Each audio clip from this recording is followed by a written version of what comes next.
Hey, Sooner football fans. This is your Sooner Football Fans podcast. Horns down to everybody out there. Rob wasn't able to make it tonight. He got stuck at work. Caleb's going to join me a little bit later, but we're going to start off with a Longhorn fan. He runs the Big 12 Country Twitter account for Big 12 Country. His name is Bill Doherty, and that's who we're going to start off with, and then we're going to get to your calls. So sit back and enjoy, everybody.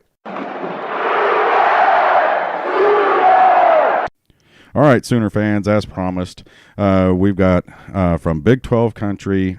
He runs the Longhorn Twitter for Big 12 Country.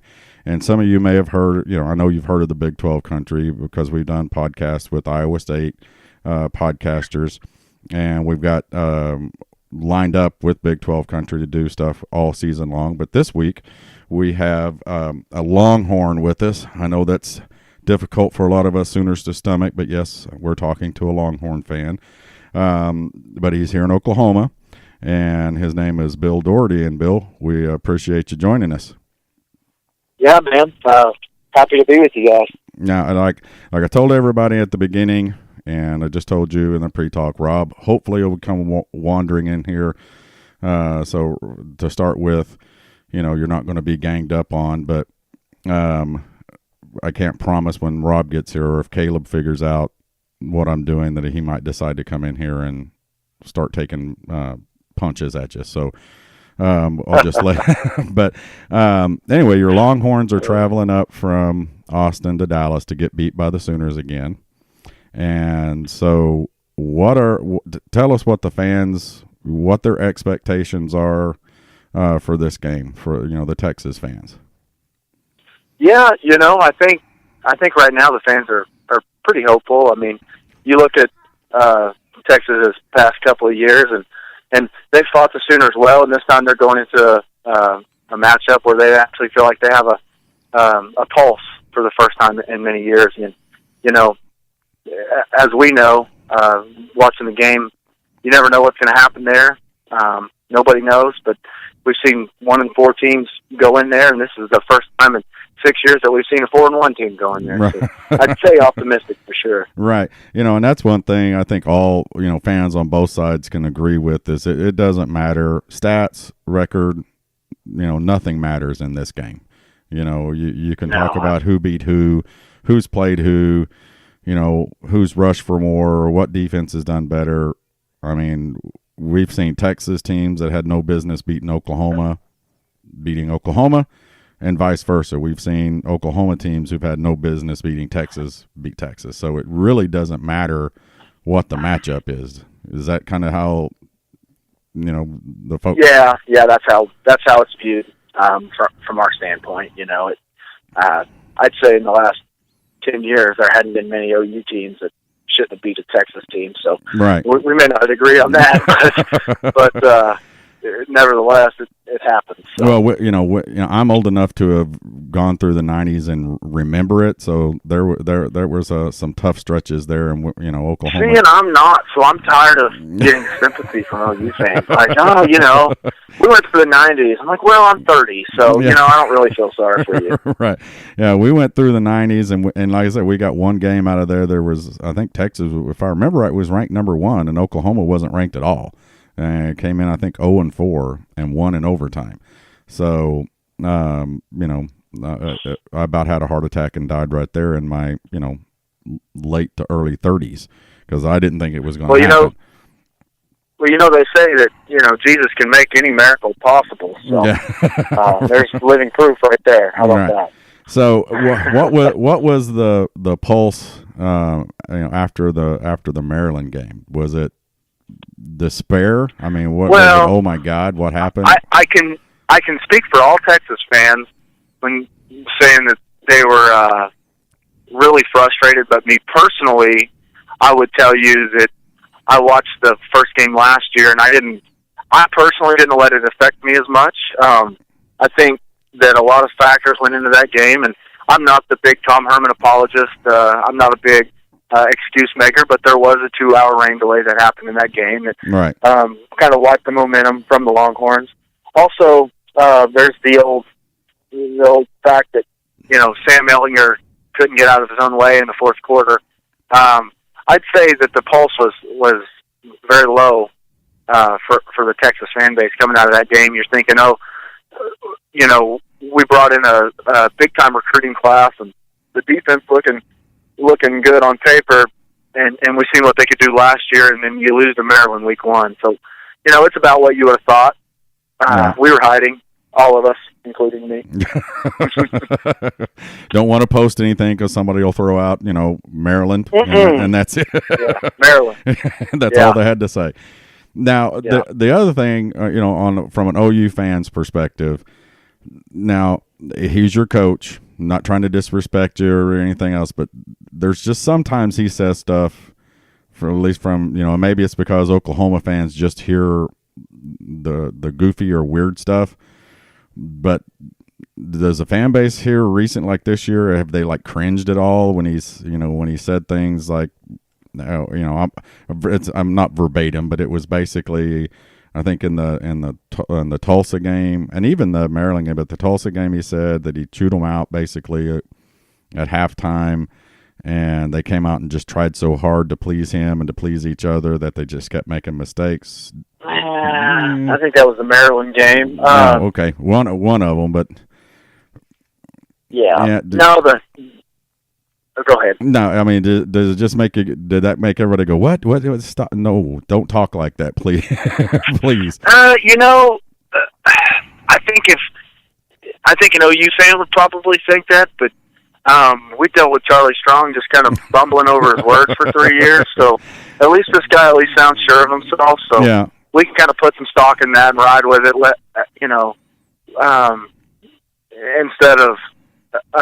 instead of getting clear speech that makes sense and none of it actually showing up. I don't believe that they were trying too hard. I believe that their quarterback threw a couple of picks at the end of the game. Right. Right. So, and you turn the ball over, and especially in this game, you turn the ball over. The chances of you winning are, nil, especially in a rivalry game like this. I got a question for you, real quick. Okay. So, my best friend is an OU fan, and he's 40, and we've been good buddies for a long time, and I really honestly feel like Tom Herman, and you can answer this for me as an OU fan, does Tom Herman rub you wrong more because he beat Oklahoma at Houston, or because he tries to be the smartest guy in the room? Honestly, it's me, and I think I can speak for Rob and Caleb and the folks that I know. He tries to be the smartest guy in the room. Yeah, I believe that, but I do think there's some of that, Houston should have never beaten Oklahoma deal a couple of years ago that I've always felt like for some reason before Tom Herman ever said anything, they were like, yeah, he sucked. Yeah. No, I mean, not on my side. I know there are fans out there, but Rob and I and Caleb, we're more the fans that, hey, you get beat, you get beat. You can sit here and talk all you want about the shoulda, couldas, and shouldn't haves and everything else. It doesn't matter. You got beat. And Oklahoma, and I think Stoops said it, they got outcoached and outplayed in that Houston game. It was that simple. I mean, there's no ifs, ands, or buts about it. You try a long field goal that that was the kicker to me. Right. I have to go back 3 years. That's the only play where it's just like, it really had any it was effect right on that game. It was right on the end, right on the edge of his leg strength, and it wasn't a smart play. It was kind of like Oklahoma fans will go back to Oklahoma State, when Bob re-kicked a punt that cost them a Bedlam game. Like one of the threes that they've won or something. Yeah, so. It just doesn't, me personally, it just, with Herman, it has nothing to do with Houston. It's a completely different thing. I know some fans have seen the Texas, a lot of stuff that Texas has put out that brings Houston into their numbers, which is kind of confusing. Yeah, I've seen that today. I've seen a little bit of that today. Herman versus Oklahoma, that's not a thing. Yeah. That's dumb. I'm in agreement. Right. Yeah, come on. Right, and they even did it, you know, and I'm not saying the university did. It was some of the guys, you know, that do the edits, you know, out there on Twitter. Mm-hmm. You know, every school, you know, every fan base has them, and all of them do a cool job. I mean, it's you know, a hobby that they throw out there, but they threw all of Tom Herman's numbers in for, you know, for the season at the beginning. You know, Tom Herman, you know, this and this, and it was like, wait, no, Tom Herman may have done that at Houston. He hasn't done any of that at Texas. And if you take Absolutely. out, if you take out the Houston stuff, it's a completely different, you know. Yeah, you know, and I personally like Tom Herman, but I also don't buy into the, you know, into the Houston stuff as much. It's a lot easier to win football games at Houston. There's no pressure at Houston. Right. You know. Yeah. You get to play free, and you get to play free with a bunch of really good athletes. Yeah, and then, you know, it's a lot like Tulsa. You know, it's Houston is a step up school for any coach. You know. Absolutely. And, you know, quite honestly, I think that's why Oklahoma gave, you know, Lincoln Riley the amount of money they did when the Houston job came open, and then gave, you know, and I think that's why Bob, honestly, and I think a lot of Sooner fans are like this, Bob knew it was the right time to step away. He stepped away a winner, and he's got somebody in this program that can take it over. And it was just, yeah. And if Oklahoma if they didn't give him a head coaching job, he was going to go somewhere else for a head coaching job. Well, and Bob left him a Heisman Trophy winning quarterback too. You can't, you know, Texas has had talent for years, but because there hadn't been a quarterback on campus, everyone's just assumed that they've been terrible. You know, Mac left the cupboard bare, or whatever the false narrative may be. Truth is that Mac didn't leave him a quarterback, right. You know, and Bob did, and that's going to make him a legend, more so than he already was, right. in my opinion. Right. So. Now, one thing that Rob, and he's not here, but I know that if he gets here, I'll have to let him know that I already asked you the question. But a lot of, you know, Oklahoma fans like myself and Rob, and even Caleb, who's my son, who does it from time to time on here with us, the Longhorn Network. Okay, now does it seem like ever since the Longhorn Network that Texas football and Texas sports in general have taken a drop? Well, I'd have to say absolutely. I mean, that's not a well. Okay, hang on. 2011, the network launched, I believe, in 2012. So the first year without Colt McCoy, the Longhorns were terrible. Right. The only marquee win they had that year was on the road at Nebraska with, you know, Garrett Gilbert as their quarterback. But I definitely think that it's added more pressure than the coaching staff was ready for. And, you know, Mac, I think looking back, you know, I think Mac was starting to learn how to deal with the pressure. Mac got fired for going 9-4 and 8-5 in his last two seasons. You know, it's right. really ridiculous when you look at it. But I definitely think that it's just the added pressure of the media, you know, availability that a coach has to have. I mean, Tom Herman does two or three football shows a week, right? Not counting his press conference. You right. know? They have like the Rewind with Tom Herman and the Longhorn Weekly and all these types of things. So I definitely think that you guys be right to say that. However, I always back the school up in saying that if ESPN rolls up to my front door with offering me $220 million or whatever the number was, I'm not telling them no. Right. So. Well, and seeing that's what Rob was saying when he's talked about it and made the point before. He goes, you got to think, you know, Oklahoma has the Sooner Sports Network, which is their own net. You know, it's not really a network. They produce their stuff that send it out to Fox and everything else. But when you have a network and you have ESPN basically running that network, you know, it's the Longhorn Network. You've got cameras around 24/7, 365 days a year. And the pressure of that on top of just your normal everyday stuff of trying to get stuff out to the media and have media availability and stuff, really the media availability is the Longhorn Network is always there with a camera. And and that's Rob's point, is that it's hurt because it's put pressure to feed into that network more than it has to feed into the programs, if that makes sense. Not absolutely. Not a knock, but I kind of don't a think fact. that, You know, right? Yeah, yeah. I don't think that it's been positive for anything other than revenue. right? And they show all the highlights of Texas beating OU during Texas OU week, and that's great too. But yeah, I accidentally watched the Longhorn Network at the beginning of the year. I was just flipping through, wasn't paying attention to what popped up, but it was an OU Texas game.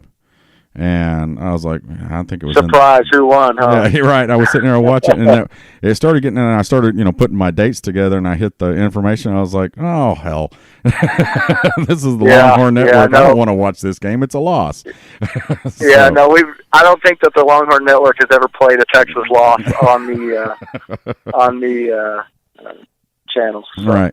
So, one thing that Rob and I have always said, and about Texas, our disdain, hate, or whatever for Texas football, but Oklahoma needs Texas, and the Big 12 needs Texas to be good, and vice versa, don't you think?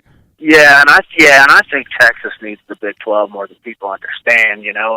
And most Texas fans may think that it's a possibility for Texas to be an independent, but if Texas were an independent and they weren't playing a Big 12 schedule where they're nearby, they're going to have a lot more issues keeping that in-state talent that they cherish so much, because they're not going to be playing those schools. They're going to be playing, 6 games at home and then 6 games, at Wake Forest or whatever Notre Dame does. It ain't going to be, it isn't going to be as much of a recruiting pitch.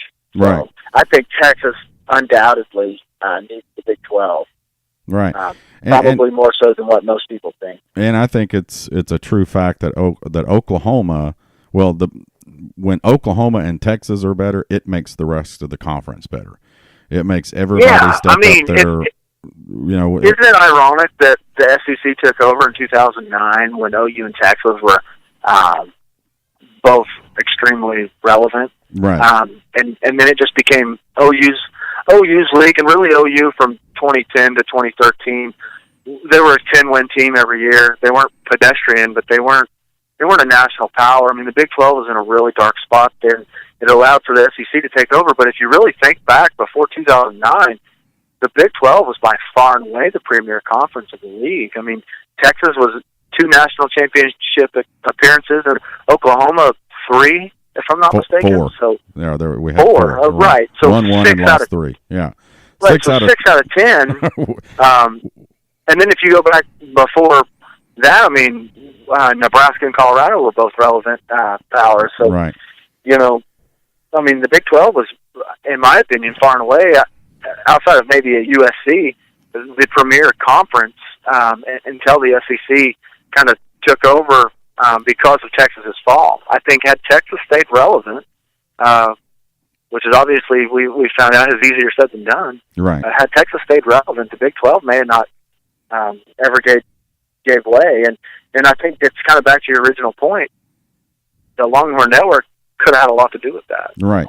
And then I'm sure Texas had you not launched the Longhorn Network, I mean, yeah, you wouldn't have $200 million or whatever, but you would still have Nebraska and Colorado and right. that one school over at College Station, and that nobody likes to talk about unless extremely irrelevant team in the SEC. Right. Yeah. And it's funny, you even bring that up because we even talk about this a lot when those teams left.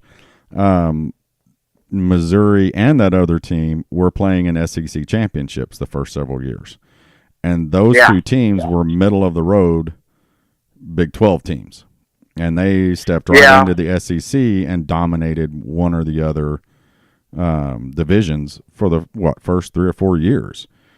Missouri definitely benefited from the East, SEC East being as weak as it was, but Texas A&M, they had a good run with Johnny Manziel, and you can't take anything away from them. So right, but the conference is definitely stronger when both of these teams, and if one or the other one is down, And what I mean, not down. I mean when they struggle. I mean Texas has obviously struggled the last 4, 5, 6 years. Eight. Eight, eight, for whatever reasons, but it's affected the conference to where and it's affected Oklahoma to where we end up at the end of the season, if we're in the talk, which the last 3 years we have been. It's like, well, they play in the Big 12. Okay, so right, that shouldn't matter.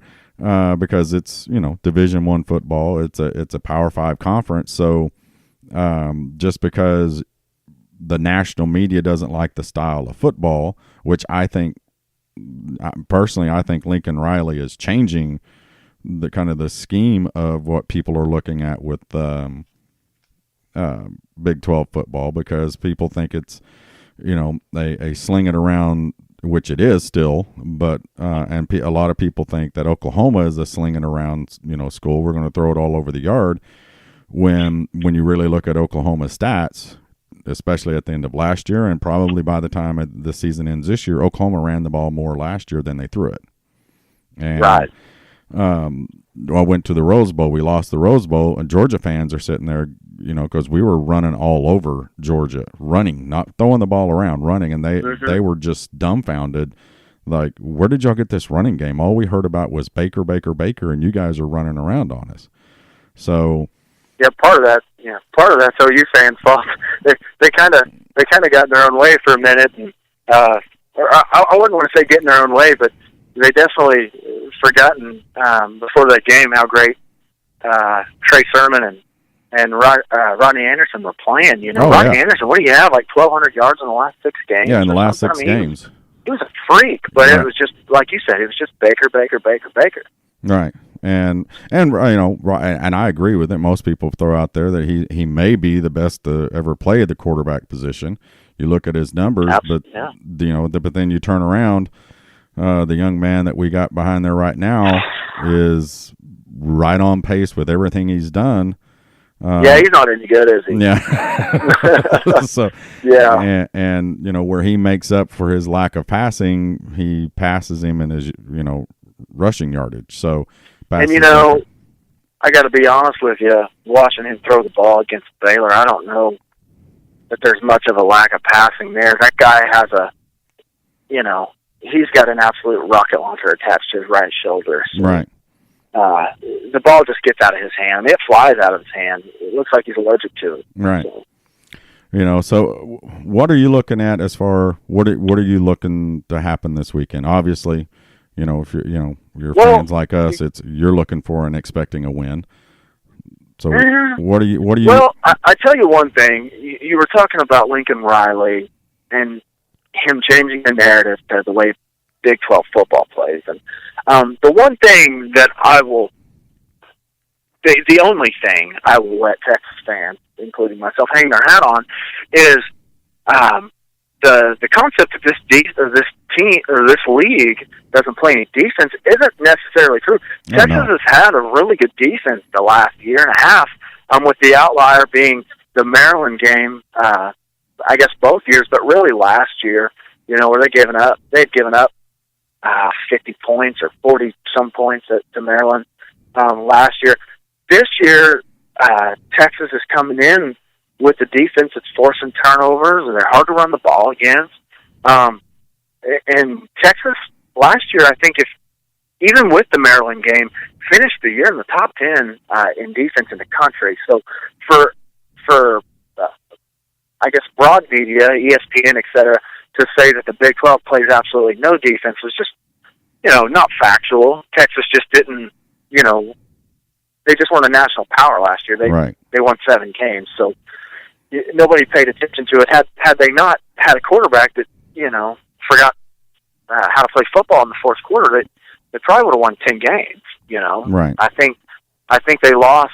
He threw the ball away or gave the ball away 3 times last year, with the, chance to win the game at the very end. So, but to kind of answer your question there, I'd say that Texas fans optimistic. A lot of them are cautiously optimistic. Right. But I would think that they're expecting to stop Kyler Murray, from throwing the ball deep. I mean, if you can take away the big play and force them to play a game that they haven't had to play all year, which is, sustain a drive. I mean, they haven't had to do that. It seems like every time you look up, he's throwing a 60-yard touchdown pass. Well, but on the other end of that, a lot of the passes, we were actually talking about this on our podcast earlier today, was a lot of those passes, they're designed, they're short passes. They're basically a run play. The wide receiver screen. There were 2 wide receiver screens thrown to Hollywood Brown, and he's just so fast that he outran everything. You know what I mean? Everything converged on him.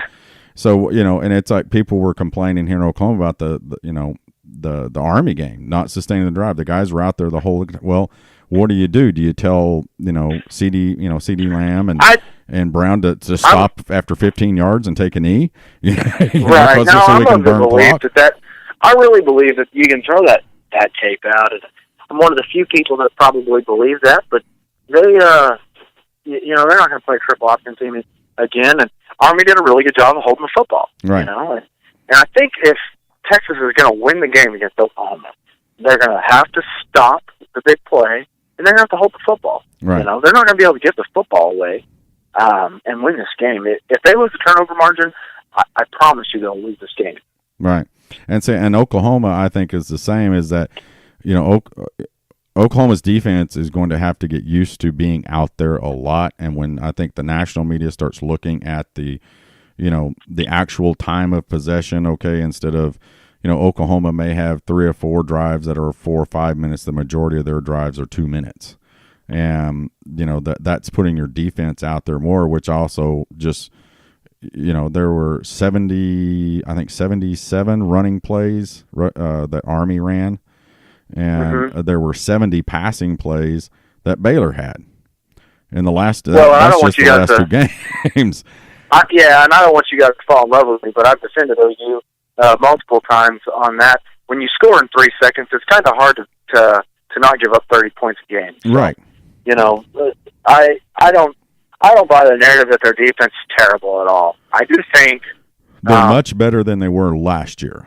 I think. Sure, absolutely. I do think looking at Oklahoma's corners and their safeties, they're going to have to learn how to tackle if they're going to bring down Humphrey and Johnson. For Texas, those guys are monsters. Huge. Right. Yeah, they're big boys. So you're not just going to arm tackle them and expect them to fall down. Right, and that's been the focus. I think. I know at least with the fan base and from what the coaches have been saying is that's been a focus of. The defensive play is that that group of guys have got to tackle better. You don't have to cover. You don't have to knock away every pass, but if there is one that's caught underneath you, you got to bring the guy down. And they actually did a little bit better job of that against Baylor than what they have the last 2 years. I mean, that being a fan and sitting up in the stands and you hear all the other fans sitting there going. Oh my gosh, they're giving up, every time they catch the ball, they're getting 4 or 5 yards. And you're like, well, yeah, but last year when they'd catch it to 4 or 5 yards, the guy was getting another 15, 20, 30 yards. Right. So we got to, keep everything. Well, and I think for Texas's defense, it's the same way. I mean, I haven't watched a lot of Oklahoma football this year. I watched the UCLA game and I watched part of the Baylor game, most of the Baylor game. Does anybody not put a safety over Hollywood Brown? I mean, I don't understand how anybody thinks that they're going to be able to play a zone defense and watch that guy catch the football and tackle him in open field. It just doesn't make any sense to me at all. And I'm not saying that Texas is going to be able to stop him, but I can assure you that Todd Orlando will have a guy manning him and a safety covering the top. Right. Because if you don't, it's a guaranteed touchdown. Yeah, but then you've got on the other side of the field, you got CD Lamb, who's not as fast, but he's the bigger, more physical, and I think he's going to give Texas fits. Number 18, Devontae Davis, will be covering him, I would imagine, and he's just he's just a guy, you know. Yeah. I think he's just a guy that's benefited from playing around a bunch of other really good talent, and I think CeeDee Lamb, if OU's smart, they'll force him the ball almost, because Devontae Davis doesn't know how to get his head turned around. He doesn't know how to do some of the functional things that a good, solid cornerback will do, and CeeDee Lamb could have a field day with him. And that's kind of been the the status this year. Neither one of them have had a big game together. One of them has a big game. The next week, the other one has a big game. The other one has a big game. Yeah. You know, Army. I'd rather have CeeDee Lamb. That's in Texas. I'd rather him have a good day. Have to listen to. Because I don't know if you watch Gus Johnson scream Hollywood. Yeah, if 30 you minutes or something. If you watch that, you know, when he gets the ball, there was a play that was just a simple, wide receiver screen out there on the edge, and there was just a crease, and he literally outran, as Rob put it, he outran the wind. It looked like it looked like Baylor was standing still, and they were all like 3 yards slow. They were like 3 yards from him, and he ended up 15 yards past. Yeah, outrunning them the whole way. I was telling one of my friends today, I think the only guy that could even run with Hollywood Brown would be Devin Duvernay, and he plays on offense. So yeah. I don't foresee anybody being able to cover him right by themselves. But I tell you what, we're looking for an exciting game. It's the I think the highlight of both fan bases. This is why kids come to Oklahoma and kids come to Texas, as they get told by their coaches, hey, every year you're going to be on national TV on one of the biggest games, in the world. Yeah, I'm curious to know your thoughts on that. I mean, with College Game Day coming and both of these teams being relevant in the national perspective for the first time in a long time, don't you think that's really good for recruiting and really good for the conference, knowing that these two teams play each other, and if it's a close game and Texas doesn't find a way to fall apart towards the end of the season, they could even have a rematch. Right, yeah. And that's what we've talked about, because eventually that's going to happen. As long as the Big 12 stays like, can you imagine the Big 12 championship, Oklahoma and Texas? No, I couldn't. The only thing I would hope is that Jerry World would find a way to give us the split down the stadium somehow instead of mixing us all in together. Yeah, just do it. Do the same thing and just go, hey, do it the right way. Yeah, Northside Jaws. We're just going to do it this way because that's going to eventually happen. Oklahoma and Texas. It may be this year, it may be next year, but it's eventually going to happen where those two meet a second time. And that will be, but like you said, that's great for recruiting because we got game day here, and also Fox. The Fox crew is going to be there. It's the highlight of both major networks. And this week. How many times do you see that happen? There to where game day and Fox game day is at the same place. Rarely. Yeah, I don't know that I've ever seen that happen. Yeah, so it is the marquee game, and. I've talked to people, on the Sooner side that have played, pro ball, and they talk about they bring their teammates from a pro team in that played at Michigan, or played at Ohio State, or played at Florida, and or at Tennessee, and they go and watch that game, and I have not heard any of them say that those people that walk out of there don't go, this is the greatest game in the country. Ohio State. Win, lose, or draw, I don't know how a fan could ever walk out of that stadium and think, I'm not ever going back. Yeah. And I think that's kind of been the narrative for me the last 10 years is, I've been there for some really, I've been there for the worst ass kicking of all time. 63-10 or whatever in 2013. But when I leave, I'm like, man, that stadium, that theme, it's so nostalgic. How could you not go back? And it's almost a crave to go back. I haven't been in the last couple of years. We're not going to go down there this year, but we kind of started our own little tradition here. We have family and friends that we come over and we cook a big old pot of Bevo chili, and it's an all day event. It starts off in the morning, and this weekend it's even going to be better because there's a McGregor fight on Saturday night, so it's going to last until the wee hours of the morning, I'm sure. But yeah, that's going to be a fun night for sure, unless you guys lose. And then, yeah. Well, that's not going to happen though. That's not the plan. plan. No, maybe not. I don't know. But I definitely think that the game is going to be close. The one thing you can say for these Tom Herman coached football teams that have been at Texas these last 2 years is, even with the Maryland loss, they've never been ran out of the stadium. Right. Now, that was the thing that gave all of Texas fans hope coming into the season, was Texas hadn't been ran out of the stadium. The team hadn't quit the way they had under Charlie Strong.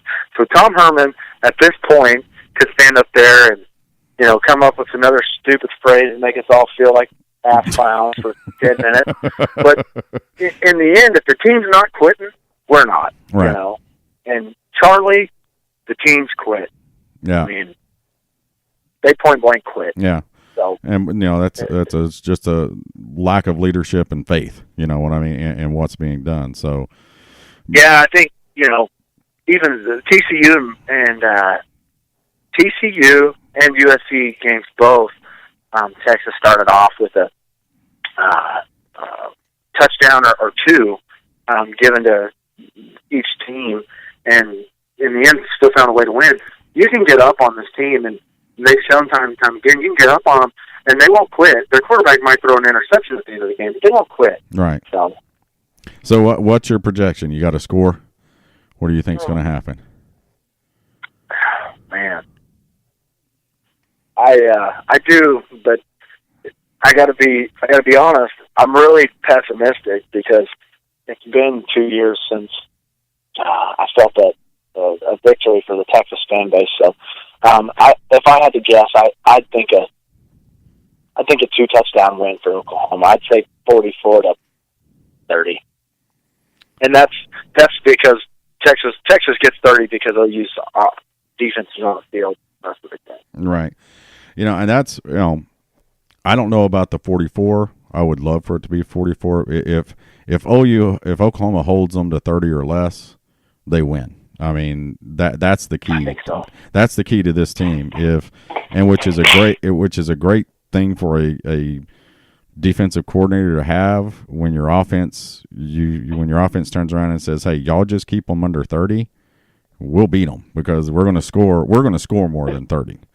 The one thing that'll be really interesting too, and we can't predict anything going into this game, but I haven't seen Kyler Murray take a shot this year, and Texas, they might give up some touchdowns, but they're going to put a body on it at some point. Yeah. And those linebackers, they can hit people. I don't know. I mean, Kyler, we were saying that he's up for the slidesman this year. I mean, he knows great at that, no doubt. He knows how to slide. Do you think the offensive line is blocking as well as they were last year?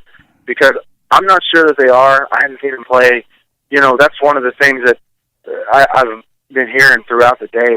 Kyler Murray's numbers are better than Baker Mayfield's. Well, Kyler Murray didn't have to go on the road to number 2 Ohio State, right? Week 2, so I could understand that. Do you think that? Do you think that his impact is big, if not bigger than Baker's was last year? I think it's bigger because he brings a dimension that Baker had but wasn't overly good at. Where Baker's passing numbers overall are better now. Kyler's efficiency is better, which is really weird. But his passing yards aren't as much. But where Kyler passes him in overall yardage is rushing. He's got like 260, 270 rushing yards, which is a deal where Baker may have been able to scramble and get 10 or 12 yards. Kyler can scramble and get 30 you to the house. Yeah, or to the house. I mean, and the way he runs through the defensive backfield when it's like that, it's really weird looking. It's not juking, back and forth. It's just kind of like a snake going through the grass. I mean, he just kind of weaves his way around. This defense is going to have fits with that because with Baker, they could try to close in the pocket on him. Right.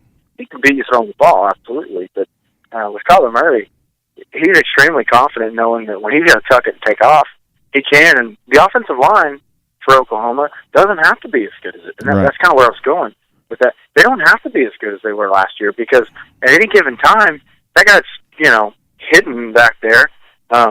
He can just bounce out and take off. So right. if Texas spies him, the spy's going to have to stay home. Nobody can go after him. I see it being a long day. And I'm telling you, when the defense does converge on him when he's in the open field, it's a slide. And Yep. I mean, he'll go get the first down if they need a first down, but you know what I mean? If it's just a normal deal, it's 1st and 10 and he gets flushed out and he's getting converged on about 8 yards, he's just going to slide. And then they're going to get up and do it again. Now, if there's an opening, he's just going to keep going. But when that defense converges on him, he is an expert slider. That's kind of what a few people have put out there so many times that he's, I don't know if there's a stat out there for the defense of unassisted no tackles. There's a whole lot of them this year that have been no tackles. It's just been, Kyler sliding down, and just hopping back up and tossing the ball and going and doing it again. So. Yeah, he's very sly that for sure. I just like to see, I'd like to see how that game plays out. I can't wait to see how it plays out. I can't wait to see how it plays out whenever,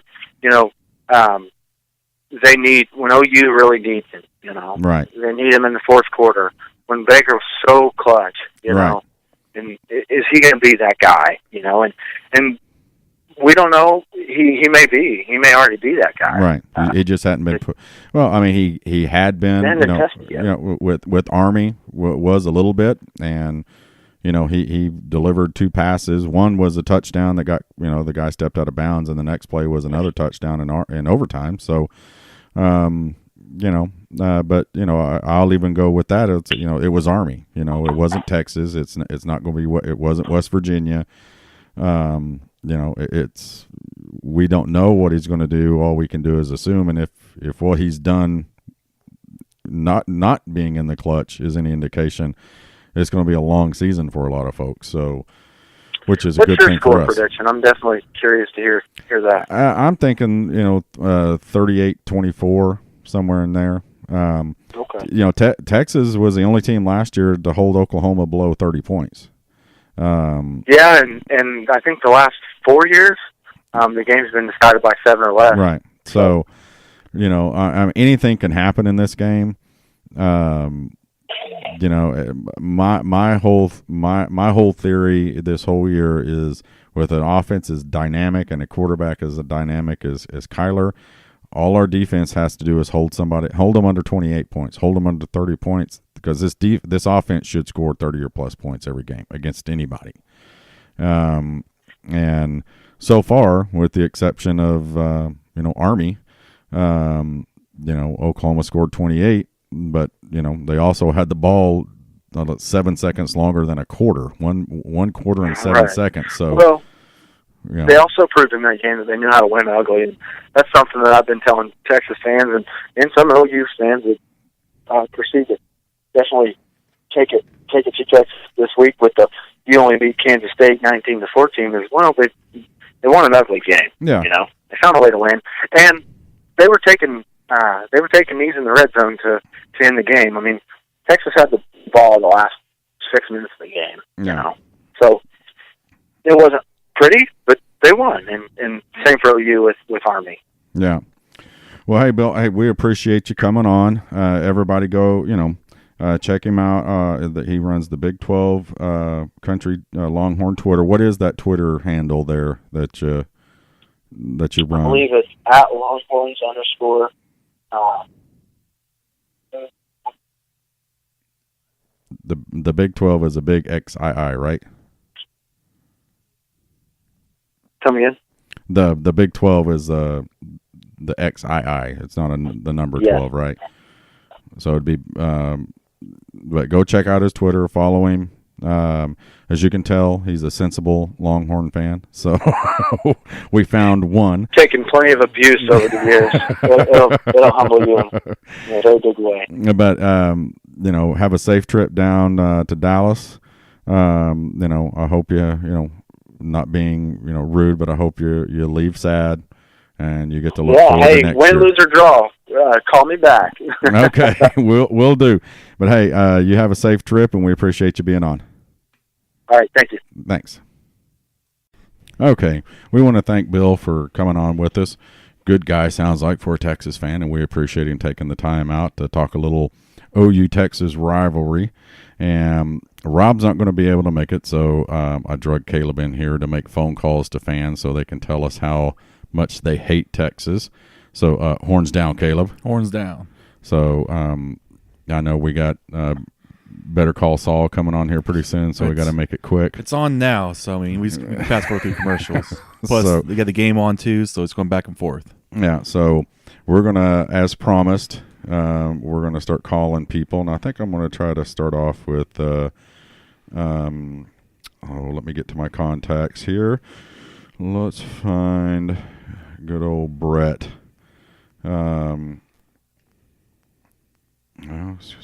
The groups, there it is, and go to there, and we got Brett, calling Brett, and so we've got to sit here and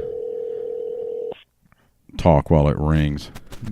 Waste time. Yeah, waste time. Sound like we know what we're doing. Yeah. Brett better answer. Fucking Horns down, Brett. Horns down. Texas sucks.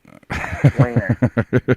It's your turn. I got Caleb here What's with up, guys? I got Caleb here with me. Rob is got tied up today at work into the month inventories time, but we're still calling everybody. Nice. Giving How are you, Caleb? Doing good. How you doing? I'm doing good, man. I'm just getting home from work. Are you tired from John with the Longhorn fans all day on Twitter? You know, this year's been relatively light. I've only seen a couple guys get out of hand a little bit. Longhorn fans get out of hand, but it hasn't been too bad. Yeah, it's early in the week though. We just did a podcast with Bill Doherty, who does their Big 12 Country Twitter, and he was a nice guy. You know, I mean, he sensible guy. We talked for about 30 minutes, and for There's a Longhorn a few fan, of them scattered out there. Yeah. Not many. But they're there. Most of them just yap about most recent championship. Yeah, but so this is your platform. You got a little bit of time here. Just rip through all the reasons you hate Texas or anything else that you want to say about Texas. It's your go. Oh God, the colors look like trash and poop and barf all mixed together in one and then wiped on a uniform. I hate how illogical their fans are. Generally, there's a lot of fan bases that know what it's like to win, and then when they're not winning, they're relatively quiet. Their fan base is very, very delusional. They're the recruiting national champions every year, yet somehow they don't understand that doesn't correlate to wins for them, and actually makes them look worse that they have that much talent on the roster and suck every year. Right. They're in the same sentence, they'll say, we have the most wins against you guys all time, even though 30 of those wins were before they started wearing helmets, but only the most recent national championship counts.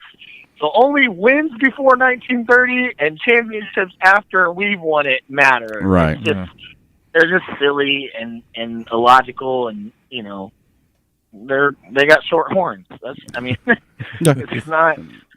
They're pretty simple, really. Their mascot is a food group. It's that simple. Yeah. I don't know what it is, man. Really, like when you really get down into it.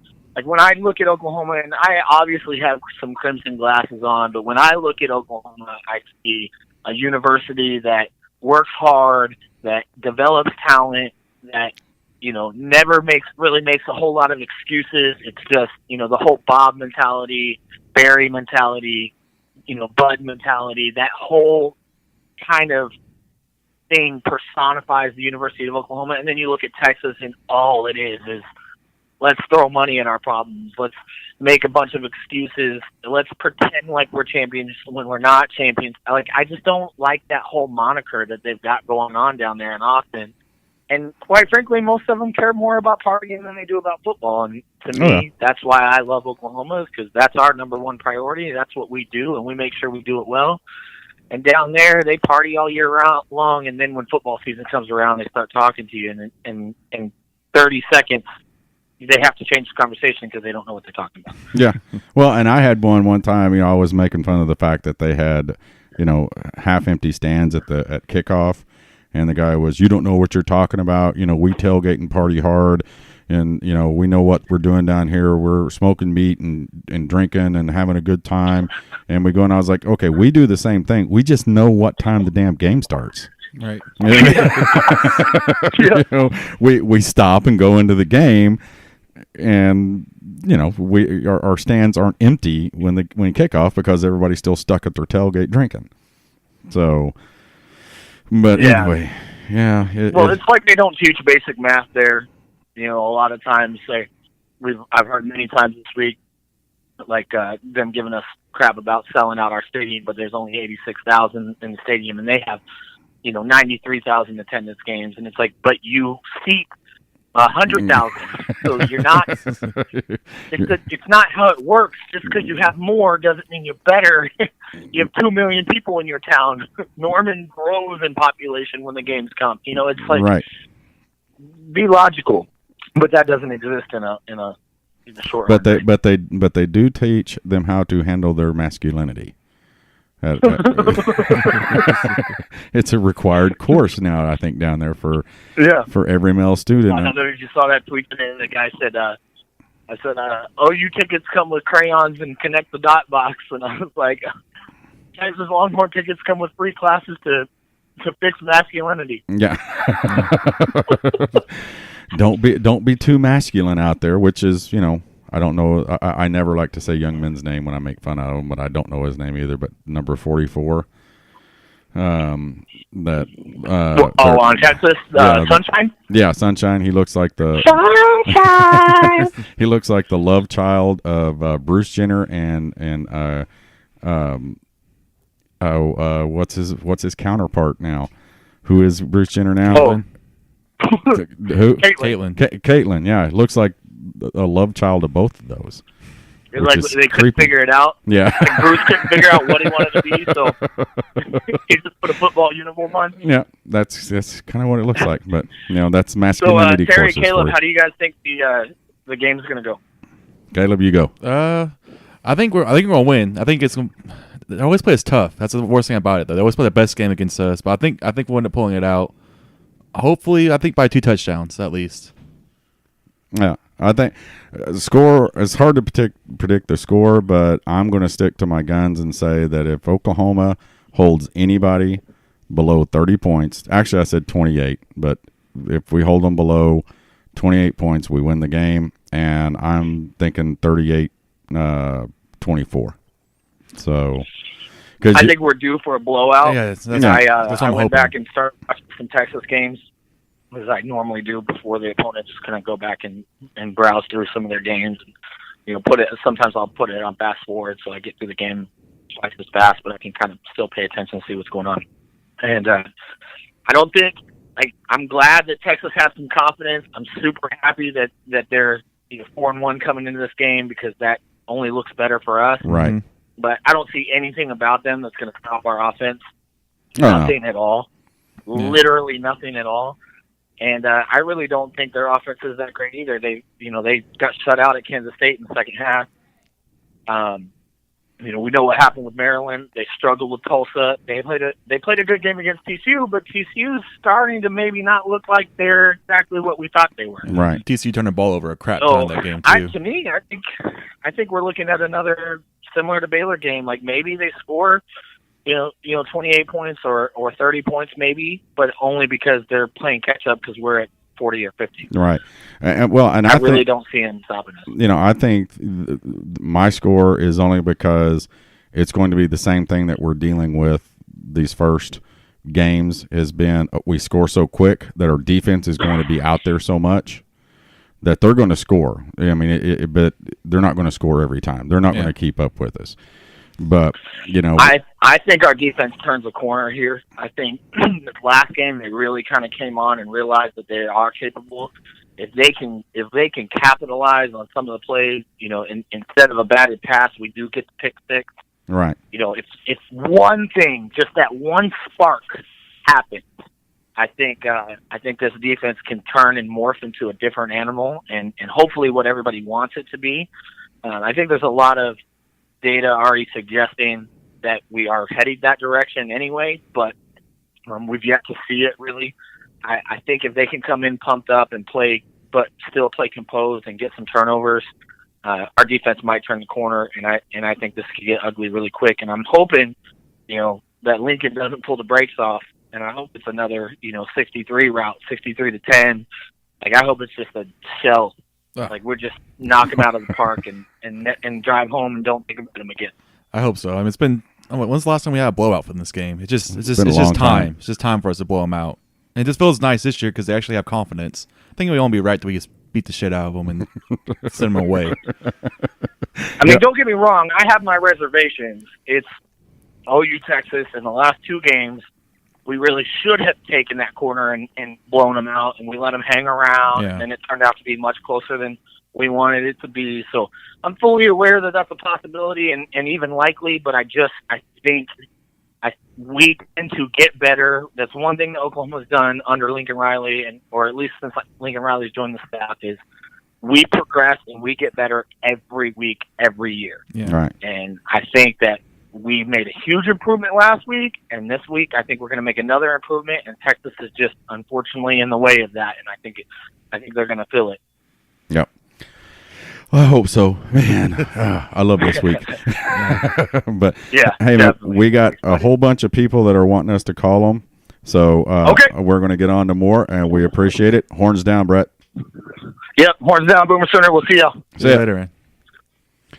Okay, Brett's always good for a great soundbite. Know what you think, Caleb? Oh yeah. Let's see if Blinken will answer his phone. Was he a real line? Sorry. Oh, you're fine. No. Everybody knows we have the football the game on here. I'm also going against Kelsey right now in fantasy. I'm up by 12 points, and everyone cares about fantasy. But I'm hoping Kelsey does not score tonight. He can get yards, just don't score.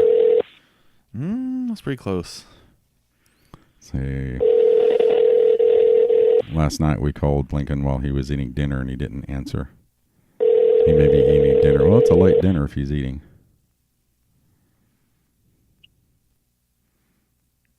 Get a touchdown. Hello? Hey, how's it going? Blinken? It's me. Hey. It's Terry and Caleb. Rob's not here. Horns down. That's our new logo for our new saying for this week. So there you go. And you're on the podcast. So, I was wondering if we were interrupting your dinner again. Oh no, I got that out of the way early. Oh, okay. So, I guess you may have heard or figured out what we're doing. We're just calling people who've been on the podcast, and people who are now wanting to be on the podcast, and giving them a little bit of time to say how much they hate Texas and what they think is going to happen in this game. So, are you prepared? Oh, I'm always prepared to talk trash on Texas.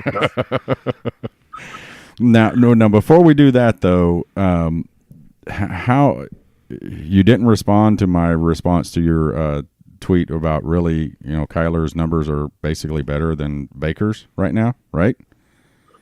When you throw kind of significantly. Do what? I said, and kind of significantly, right? If you throw in the rushing yards and just from a efficiency standpoint. So how much? Because I know you're a Busch beer guy, right? Yes, sir. Okay, how much Busch beer did it take for you to put out the tweet #BakerWho the other night? Because when you have I got some heat for that one, didn't I? When I saw your tweet that said you guys are taking this tweet a little too seriously, I started scrolling down. I don't know how many responses there was. Too soon. Oh no.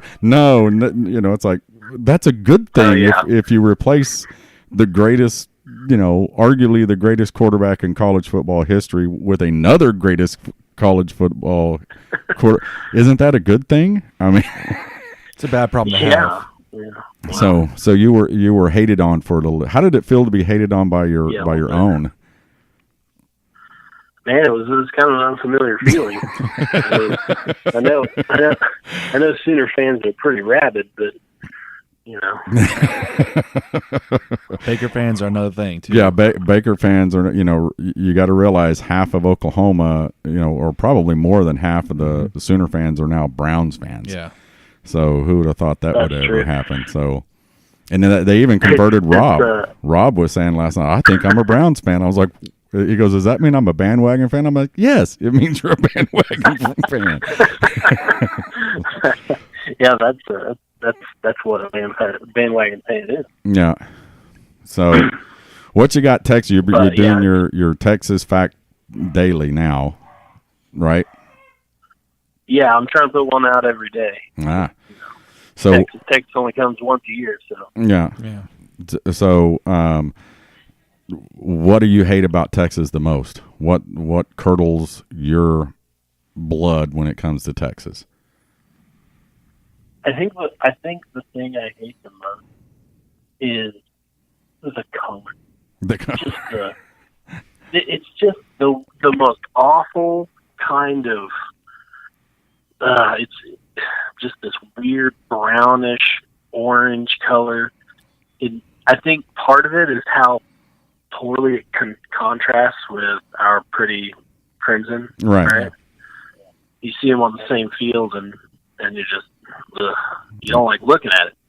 I mean, colorblind people don't like that color.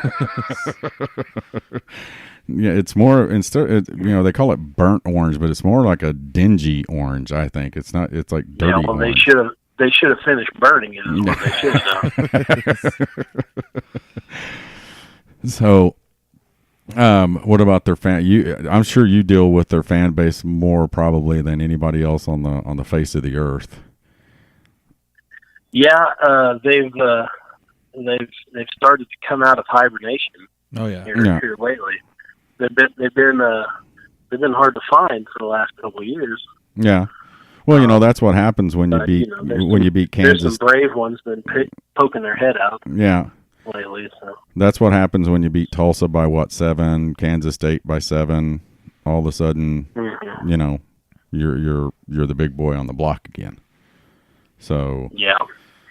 And then apparently, Barstool, Texas, or Barstool Longhorns, they don't know when the week starts because they said it's official today at like 10:32. It was hate OU week, and I was like, shouldn't that have started Sunday night? No, we played at the same time on I think Saturday, so it should have started as soon as the game ended. Yeah, that's what I did. First thing I did at that game was, all right, it's Texas week. Yeah, so I mean.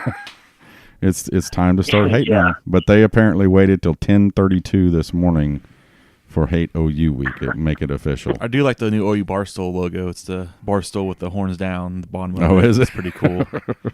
I'm surprised that the Texas hasn't put out a cease and desist on that. They're not supposed to. They're all together. So I mean, it's just fun for them. Yeah, but they're not. Nobody's supposed to put the horns down on anything. That's a registered trademark. They can send their attorneys after you. God. That's why you always see those rankings come out every once in a while, the most valuable brands in college football.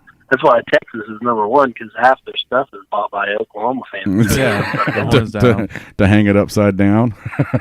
Yeah. Well, I know it was Mac Brown who during his tenure that made the complaint there, and if I remember right, the NCAA sent people up here to the shops in Norman that were selling collegiate stuff, licensed collegiate stuff, because everybody had it, all their stuff upside down, and told them they couldn't even display it upside down. Oh gosh. Yeah, they went into the stores and said you can't do that. That's why a lot of the Sooner stores now don't have it. They don't have any Texas stuff, because they would have. People would have, bumper stickers, with upside down, and some Oklahoma stuff had, the horns down. But you talking about the restaurants here in Norman that have the horns down? Funny. Yeah, And turn over. The helmets. Everybody goes in a store with a Texas helmet. They put it upside down, which I think is cool. Yeah. That sounds like whiny Longhorn. And then, did you see the picture of the Pepsi guy Yeah. that did the display? Yeah, that was great. That's dedication right there. That's that took a long time to get that done. So I built those displays Yeah. before. They take forever.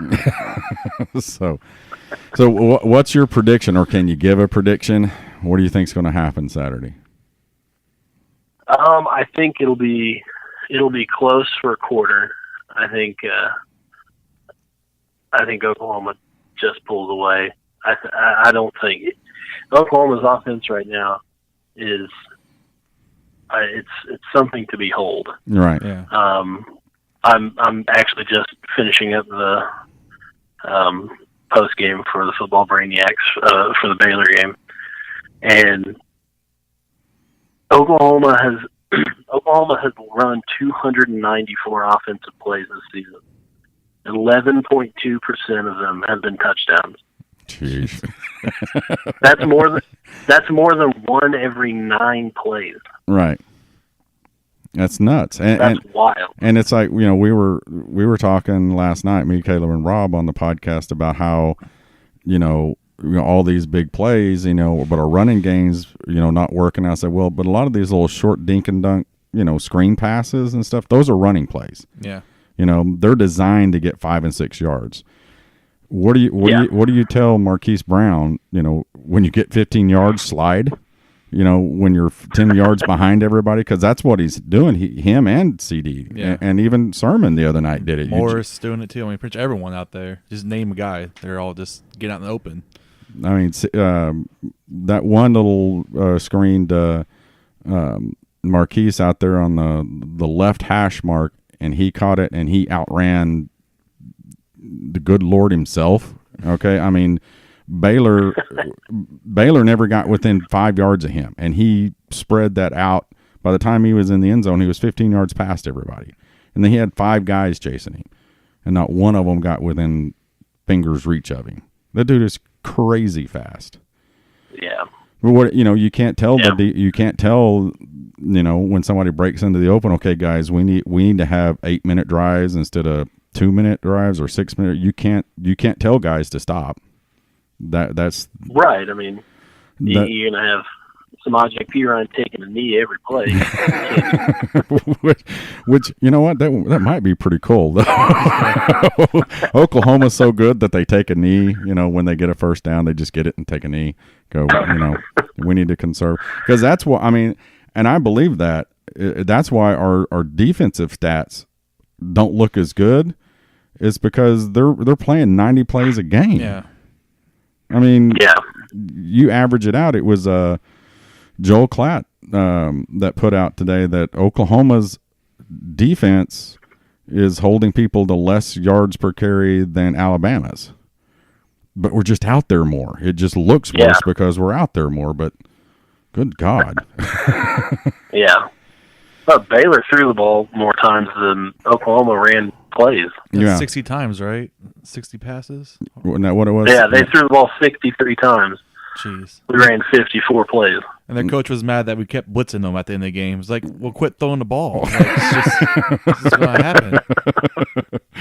Yeah, we that's what we need work on is blitzing. So if you're going to let us practice, we're going to practice. So I don't know, but yeah, I think Saturday. I think the score ends up being kind of wider open than what the game will actually be. I think it'll be close for first, maybe not in the first half, but I think Oklahoma pulls away in the end. They just can't keep up. I just think they can't do it for a whole game. They can't keep Oklahoma from scoring. Yeah. Especially because Texas offense is, hot garbage. Yeah. They've had fewer total yards in every game since the Tulsa game. Oh, really? They just keep getting worse. they're trending the wrong direction. Oh, see. See, that's why we need you. I didn't realize that. I looked at stuff today, and I just thought, with this game, it really doesn't matter. I'm not going to spend time looking at stats on games. I try to do comparisons and look at it and see, and I do. I mean, I think that's one of the things that's cool about this game. You just throw everything out because there's been plenty of times, we beat Texas and we probably shouldn't have, and vice versa. I know there's times they beat us that they shouldn't have. What was it, 2 years ago? Yeah, 2 years ago. Or no, 3 years ago. Well, I mean, two of the last 5 years. Yeah. They won games where they were unranked and we were top 10, 12 in the country. Yeah. It's one of those, just throw it all out the window. Yeah. But their fans never know what's going to happen. It's amazing what a number 19 ranking will do for a fan base that's, hasn't played us ranked in 5 years. What it'll do for them now? They think, they're back again. So who knows? Yeah. But, well, we gotta, give them a wake up call, show them where they really are in the world. All right, man. Well, we're going to call some more folks. We appreciate you taking a little bit of time out. It's kind of our little sneaky thing we thought would be fun to do is just call people and just let them rap. So yeah, man. Glad you did. All right, buddy. It was good talking to you guys. All right. We'll talk to you later. Bye. All right. See ya. Okay. See, every time I OU Texas week, I always start the week off early. Then closer a game gets, I just get more and more confident. It's just the weirdest thing with this team, Texas too. At first, I'm always like, it could be like a close game. Then the closer it gets, like, we're gonna kill this team. And then it gets closer. You're like, oh my god. I don't get worried until like maybe that halftime if it's close. Like, okay, that's one of these games. Yeah. Well, here, let's try Scott for. I'm trying to call the people we missed last night first, and we'll call a few more. That sinister deal. We'll probably have to call some people on Wednesday night too. Not probably. We will. So.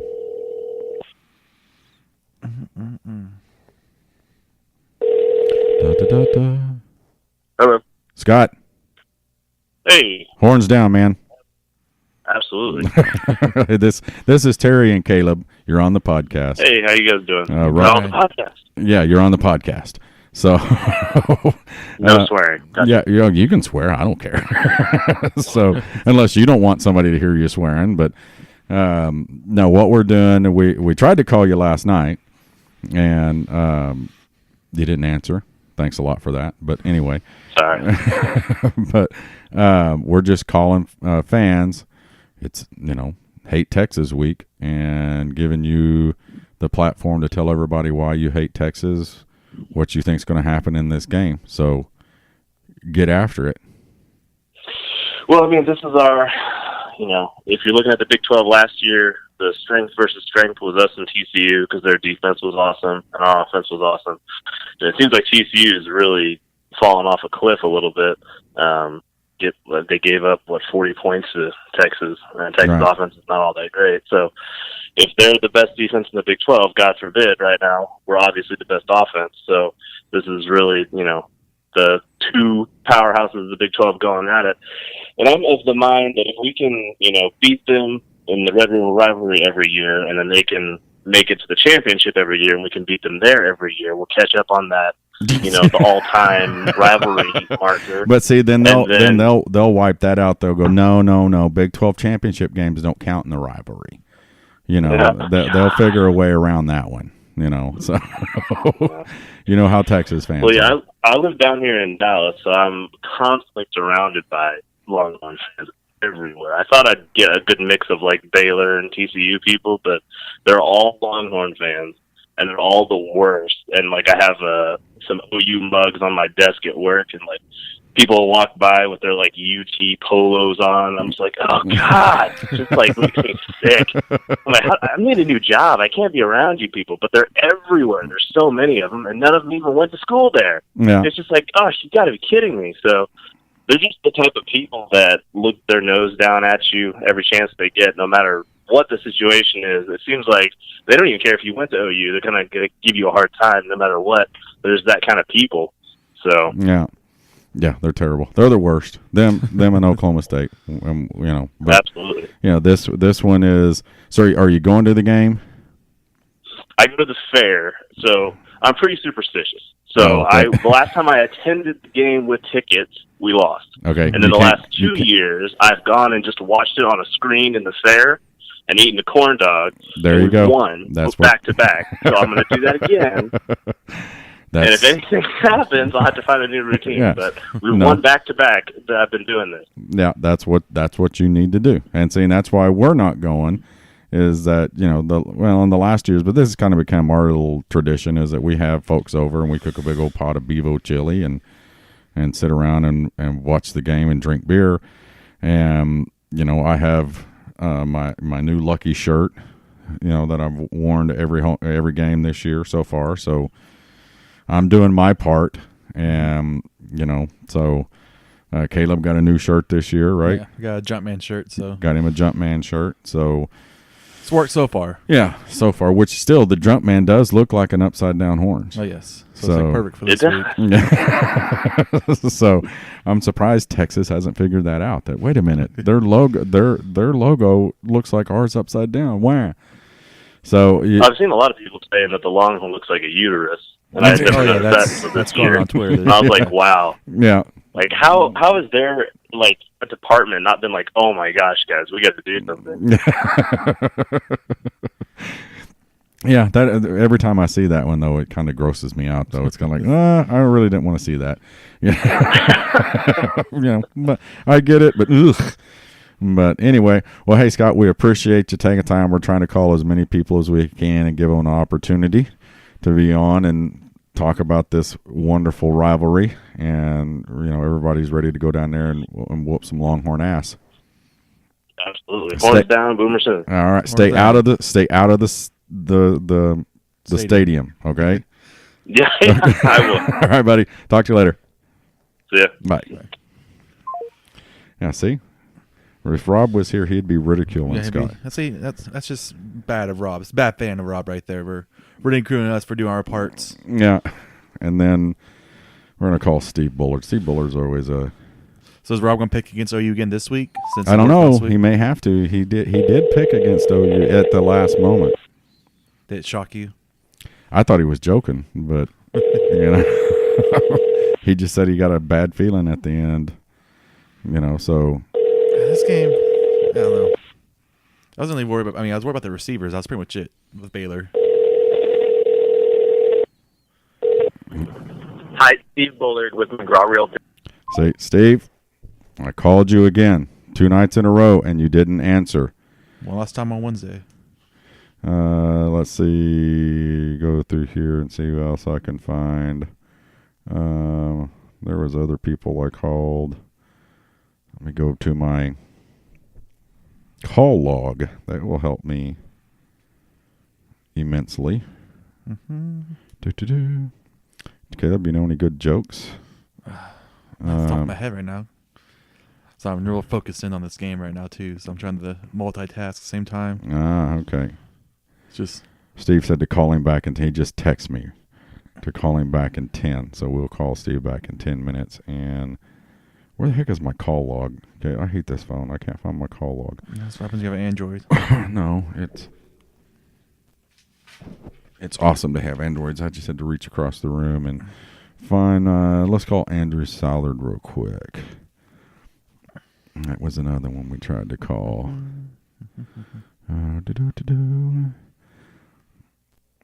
Contacts. Okay, we'll call Steve back right now. He just said he's calling back. Yeah. Okay, good.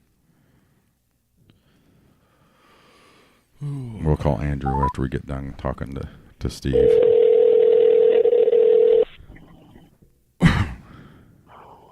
Hey, Bubba! Sooner, horns down, man. Hey, it's Terry and Caleb. Rob got stuck at work, so you got me and him just calling everybody and giving them their opportunity to talk about how much they hate and the Longhorns and their dislike and what they think is going to happen. So, what do you think? Why do you hate Texas so much, Steve? Oh man, how much time do you have? Well, you know, I mean, we know it's got to be the colors because that's part of it. What do you think about what do you think about Herman? Look, he's just. I think about Herman. I think, what would I think about him if he was my coach?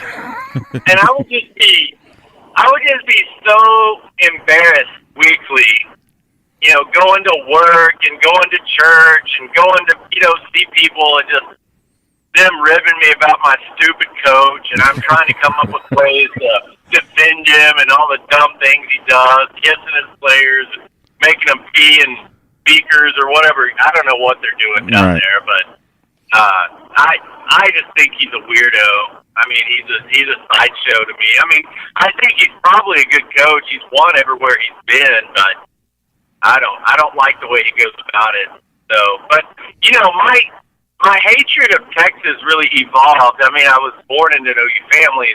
We were taught to hate Texas, kind of like taught on our ABCs. But I remember going as a kid to the game, and that was in the Bosworth years, and I actually felt sorry for him. We'd be walking around the fair, and I'd see people in those ugly orange breeches, and I'd just feel sorry for him.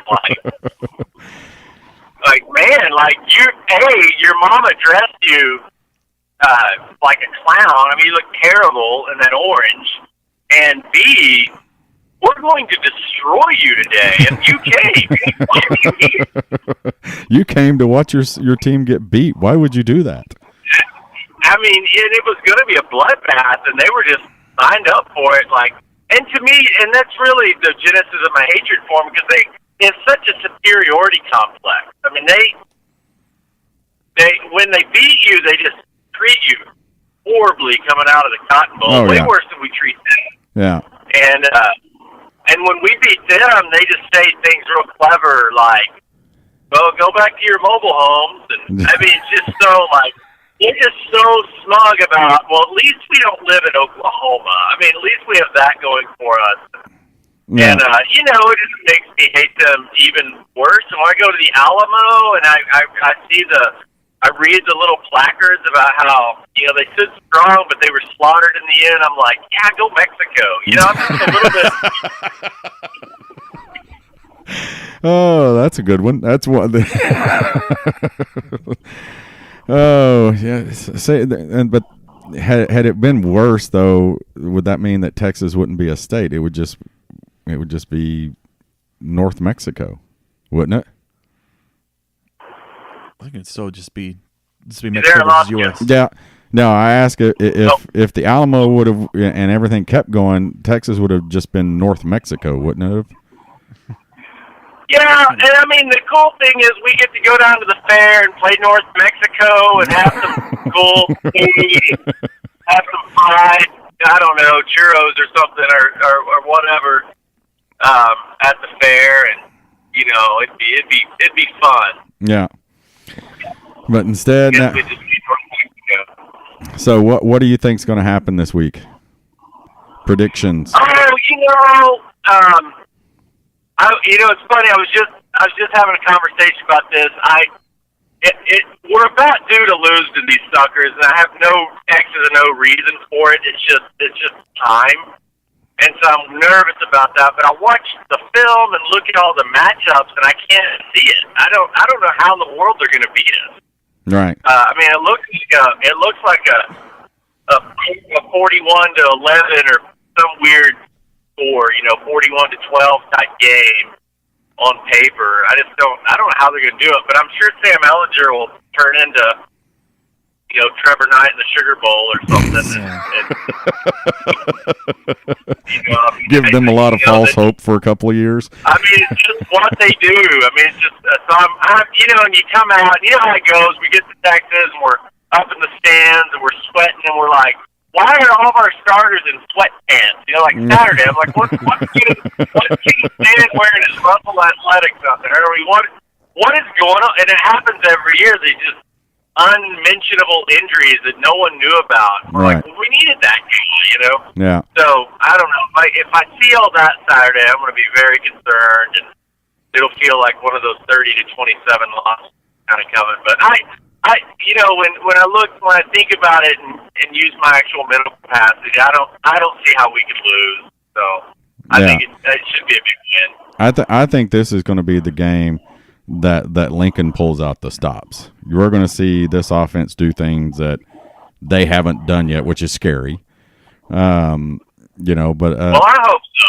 A little bit more because they've been flirting with basically a triple option, a zone read triple option, and pitching it to Hollywood on the edge. Hollywood is the pitch man, and good God, if you ever give it to him out in the open field like that on a pitch, just everybody in the stands, on the field, just stop and just let him run. There's no reason to chase him.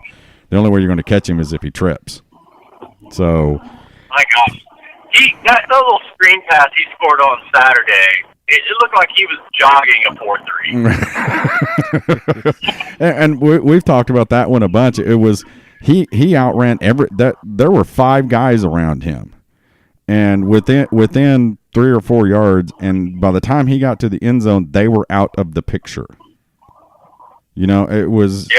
Well, they knew. They just quit running too. They're like, this guy's just gonna go through. Stop running. See, that's where I was smart. Yeah. I never got outran like that. If somebody started to outrun me like that, all of a sudden, I pulled up a hammy. Grab my back of my leg. Okay, hold on. Tweaked my hammy, guys. I couldn't catch him. Sorry. That's what I'd have done. But and they're Baylor. Like, what are they playing for? I mean, what kind of pride do they have anyway? do we really want to go there? Yeah. They're playing for Mike Piazza's stunt double over there. I mean, they don't care. Yeah, I mean, it's the great part about Hollywood scoring is that he's not from Texas. So every time someone not from Texas scores, because that's their only comeback after we beat them by 40, is we just got all their players. And let's make it even worse. I think. It makes it even worse that we come down and take your players and beat you with them. See, that's what's. I know. They think that's an that's an insult to us, and we're like, okay, we come down and take, we take your army, and then we beat you up with them. So you should be embarrassed. Heisman that was from Austin, exactly. Texas. Yeah, and Derek. What you say, Caleb? So we got a guy that won a Heisman last year. It's from Austin, Texas. So yeah. I mean, yeah, Baker, and then Derek Strait was from Austin. And wasn't even offered, from UT. So I don't know. Yeah. They have enough problems.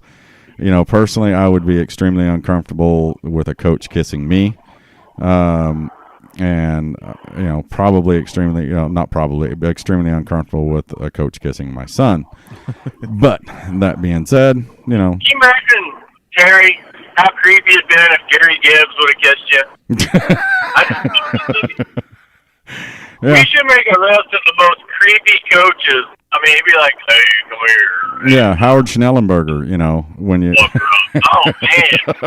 Well, it really would surprise you because he was just never sober. I mean, drunk guys would he may have thought. Come here, Doug. I love you, man. he may have thought you were when his wife Bev. Wasn't that her name? He may have thought you were Bev. But, well, hey man, we're gonna call a couple more people. We appreciate you taking the time out, and be safe on your trip down to Dallas. All right. All right, I will. Have a great night, guys. All right, horns down, man. Horns down. Okay, one more, Caleb. One more. All right. One more. Who's going to lucky person? We're gonna call Andrew Southard from up in Midwest City. Jesus. Yeah. Sorry, this game too. I'm trying to. Mahomes is struggling tonight, which I kind of figured was going to happen this game. Road game Monday night at Denver. It's just saw this one coming a little bit. Which kind of sucks. He's on my fantasy team again. Which again, everyone cares about your fantasy team, but still. He's your quarterback. What did you draft him as your quarterback? I actually traded for him. I was trying to draft him, but someone got him right before I did. I traded for him, so yeah. I traded David Johnson for him and Odell Beckham. So I think that's a pretty good trade for me. Okay, So this is Andrew Souther.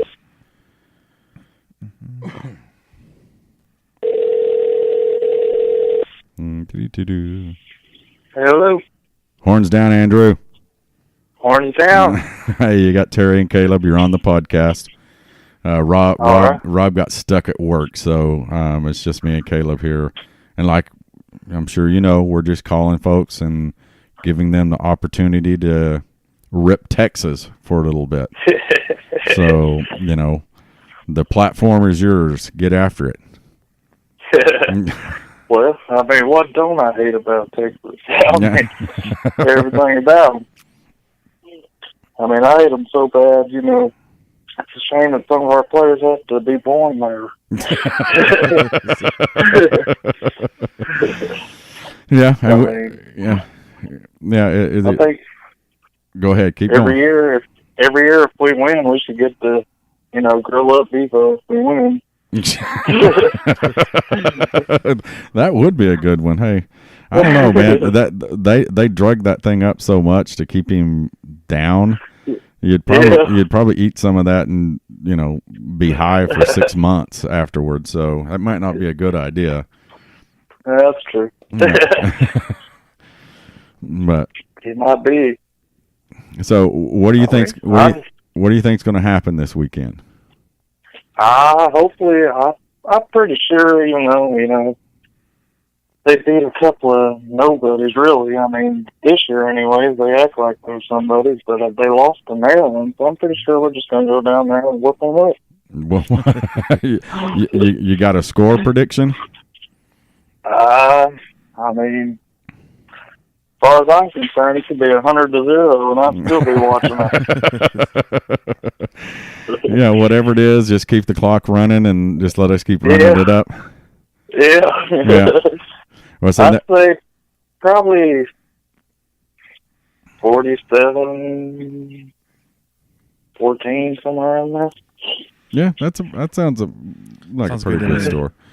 You know, I like Rob last year tried to get Lincoln to answer the question at the barbecue. We were there during the Texas game, and goes, if it's Rob's question was, it's halftime at the OU Texas game, OU's up 50-0. How many points over 100 does OU score? And they wouldn't ask that question. So, but we're looking for. Are you going down to the game, or are you just gonna? No, I'm just gonna watch it at home. There's nothing wrong with that. That's what we're gonna be doing. So, but I don't even like being in Texas. and there's really not much reason ever to be in Texas, but no, there ain't.